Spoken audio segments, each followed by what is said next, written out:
Hey everyone, this is Peyton Anderson with Next Level Athletes. I am thrilled to have Coban Porter on the podcast today. Coban is coming off this past season as a freshman for the University of Denver. He appeared in 28 games, 8 of them being starts, averaged 11.4 points per game, along with a Summer League best 41.3% three-point percentage, and even broke Denver freshman record with total made threes 71, along with having the highest scoring average by a freshman since 2015-16. Coban, first of all, thanks for coming on. Thanks for having me, bro. I'm glad to be here. Of course. And take me back through your unique recruitment process coming out of high school. What about the whole process did you find most interesting and challenging? But ultimately, what led to your decision to attend Denver? Yeah, bro. So it was a little bit odd for me. I played with Mocan Elite the summer going into my senior year. We won the Nike Peach Jam. I played pretty well there. I thought I was going to get recruited a little harder than I did. But I was talking to some schools going into my senior year, and then a little bit less than halfway through, I tore my meniscus and was done for the season. So, the schools that I was talking to, maybe some of them wanted to put a pause on that or just stop recruiting me completely. So I ended up going to a prep school. I did a post grad year at Link Year Academy in Branson, Missouri. That was really good for me. I grew a lot as a player and as a person.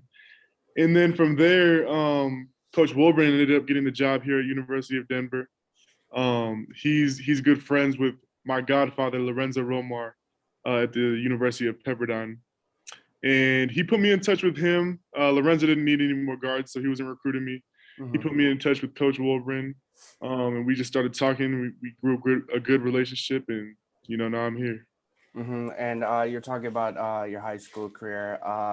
You were at Link Prep prior to your final season. You averaged 19 and 4.5 rebounds, 5 assists. You also played at Father Tolton Catholic, where you averaged 13 and 5 rebounds. But you were talking about how you had your season cut short due to injury. Um, when speaking more about that, what did you learn most, like dealing with that injury going forward, and what did you learn most from it and your outlook on everything going into college? Because usually during that time you have thinking about all your recruitment stuff, but on top of the injury, just speak on that if that makes sense. Yeah, bro, it was tough for me mentally. I was playing with my two younger brothers, Isaac and Javon. Isaac was a freshman, Javon was a sophomore. And I know we had plans to win state that year. And then I got hurt. We still could have done it with the dudes we had, but it was tough just to sit on the sideline and watch. But I definitely grew from it. I think it may have shifted my perspective. I mean, it was high school basketball, but I definitely learned a lot on the sideline watching the game, being able to help lead my team from that position rather than on the court. But yeah, bro, it was stuff happens in life, and Yeah. you can only your perspective is everything. I just learned a lot from it, and I'm better for it, I think. Of course. And transitioning over to Denver, first arriving on campus, what kind of expectations and thoughts did you have? But additionally, on top of that, has anything changed at all having been in the program for a year now, or has it kind of stayed the same? Yeah, I think basketball wise, I thought it was gonna be real easy. Like I just thought it was gonna be not too much different from college. I know dudes always talk about the physicality and the speed, and dudes are better at college, but I just felt like I was really prepared, and I had worked hard to feel that way. But when you get here for every freshman, it's a completely different game from high school basketball. So it definitely took some adjusting. Um, I would say about halfway through my freshman years when I kind of really started to get in the flow of things. I felt like I was, playing the way I could play. Um, but yeah, not definitely some growing pains along the way.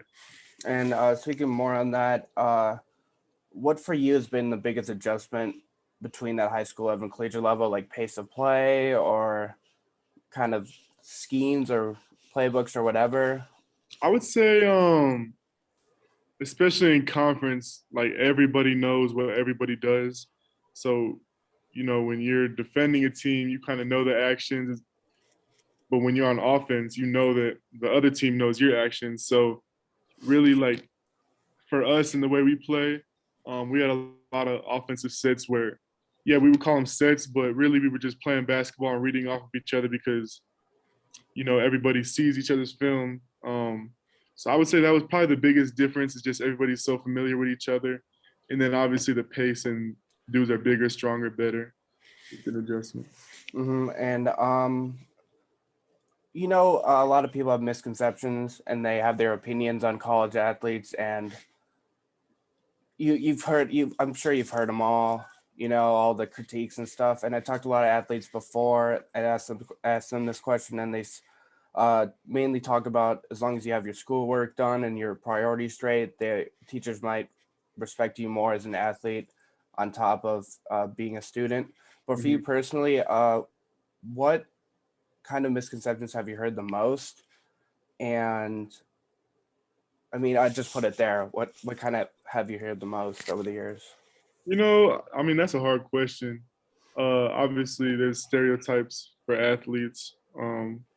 I haven't really heard too many. I mean, I think everybody kind of has an idea of what people think of athletes, whether good or bad. Some misconceptions I heard, maybe, like you said, mainly it's on the school side of things. Like people really don't care too much about school, or they just, are only there for their sport, and that's true with a lot of people. But misconceptions are misconceptions, so you can't really let what other people think or say about you or like what you do bother you too much. You know what I'm saying? Yeah, you control what you can control. No doubt. When talking about recruitment, NIL deals, social media, it can help, but it can also get distracting for a lot of people. So for you personally, what kind of advice at all would you have to athletes wanting to take that next step to the collegiate level, and what they can do to best prepare for the college level, like regardless their sport, but also maybe what they can do or their mindset uh, in regard to being able to keep focused, and not get mixed up in all the talk and everything too Yeah, much. I think it's different for everybody. For me, I know that I hold myself to a standard higher than anybody else will, so it's easy for me to stay focused. Like my coach's expectations or my trainer's expectations of me are never going to be higher than they are for myself. So in that aspect, it's easy for me to stay focused. I would say one thing that my dad always tells me is that like comparison is the thief of joy.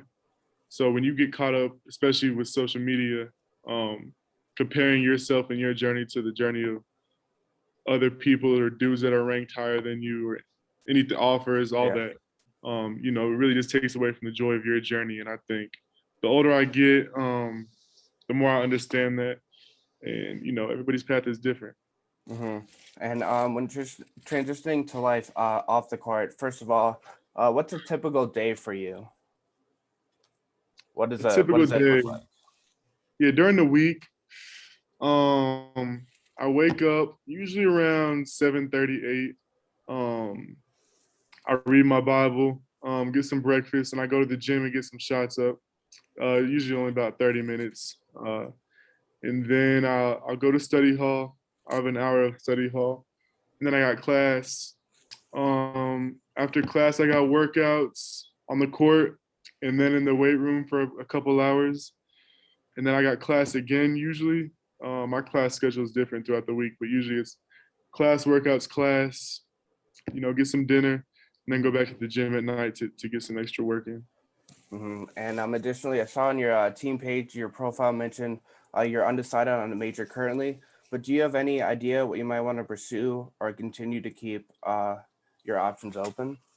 Yeah, right now I'm in taking the core classes for the business school. Okay. I'll most likely end up majoring in business management, and I want to minor in kinesiology. That's something I'm interested in, but I have so many interests, bro. Like it could change. I'm taking a lot of the core classes right now that are necessary for freshmen, and just trying to keep my options open to really figure out what I want to study. And looking at an article written about you back in 2020, mentioned a story of yours where you were in sixth grade. You called your family into your living room to make an announcement.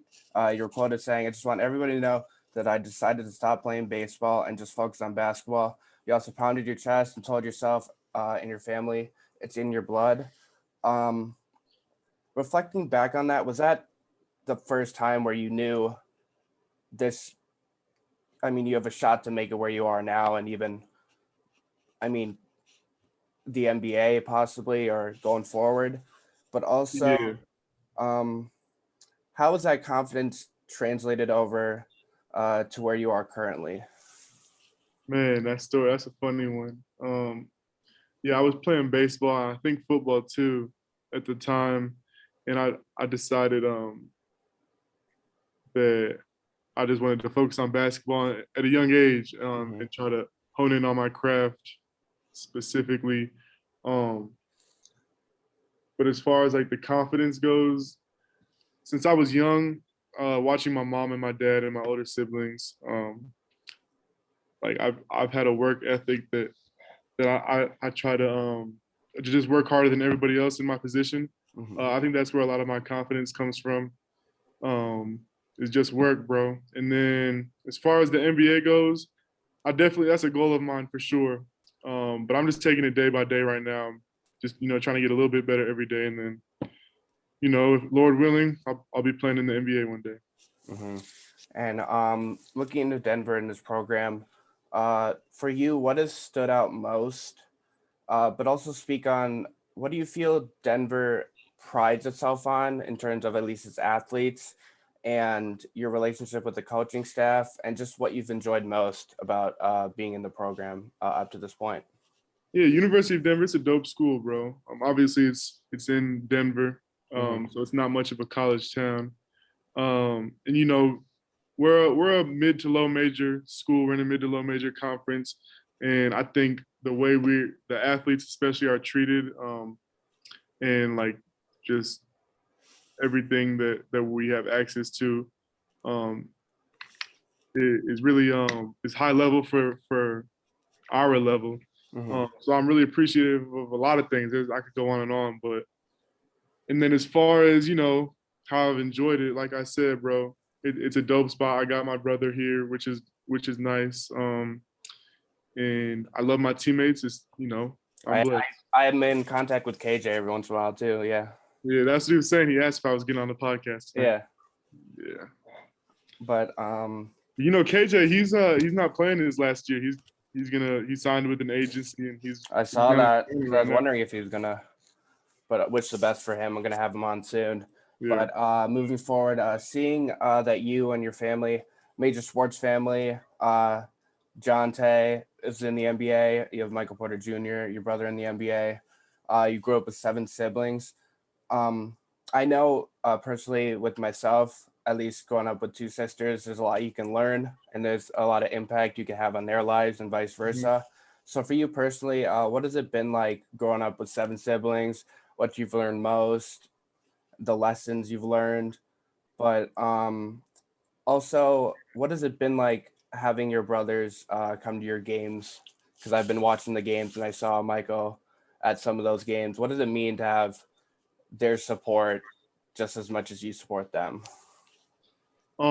As far as growing up in a big family, it was really cool. We were all homeschooled till about eighth grade, either eighth grade or freshman year of high school. So we've always been super tight, me and my siblings. Every single one of us have a different relationship, but we're all close. Um, I never take for granted the family that I have and the parents that I was raised by. I'm really blessed in that area. Um, and then what I've learned from them, like especially my parents, the main thing is, um, I think the main thing I've learned from my parents is just work ethic. They're two of the hardest workers I know. Mhm. Um, so yeah, bro. What was the last part of that question? That was a long one. Yeah, sorry. I like You to put a good? lot into it. Yeah, Yeah. but what has it been like to have your brothers come to your games and their Oh yeah, support? yeah, yeah. No, it's cool. We all support each other. Whenever we can, we go to each other's games. Whether it's my youngest sister or my oldest two sisters when they were in college. and everybody in between. We try to support each other as much as we can, and yeah, like I said, we're real close, so we enjoy it. And speaking more on that, everyone has a special someone, group of people, means a lot to them in life, biggest supporters. You probably spoke about it already, but again, who would you say that person or group of people is that means most to you in your life? And if they were to be listening, what would you want to share with them? It's definitely my family, um, all of them. My dad and my mom for sure. My dad's my hero, bro. I learned so much from him. I'm blessed to have a dad like him. I mean, if I could say anything to them, they know this, but I love Yeah. them. I love them all. Yeah, man. And in the grand scheme of things, what are you most excited and looking forward to with your time left at Denver, whether that be on the court or off the court and just in general? I think, me personally, what I believe is that nothing in life happens on accident. I Mhm. think I believe in God and that He has a hand on everything. So I guess the main thing that I want to do and be remembered for at Denver is just living out my purpose to the best of my ability. I think that goes with being playing well, or not even playing well, but um, doing my best basketball wise. hmm And then also just the way I'm treating people around campus. My peers, my professors, coaches, training staff, everybody. I just want to be remembered for being a light in a world that's not always so light. Yeah, and you already spoke about it. I was going to ask the last question, how you want others to remember you for your college days, on the court, off the court, or even both. I think you answered that pretty well. But I mean, I guess I can ask again.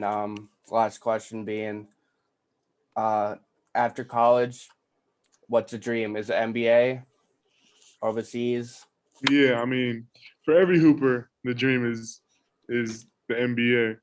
My two older brothers have played in it, um, and I kind of have I think for me more than a lot of dudes, I kind of have a blueprint. I see what it Yeah, takes to get there. So, that's the dream, bro. But I'm just controlling what I can control and just taking it day by day, like I said, and the pieces will fall where they should.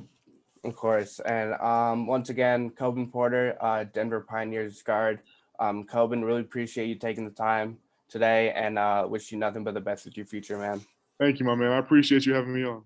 Of course.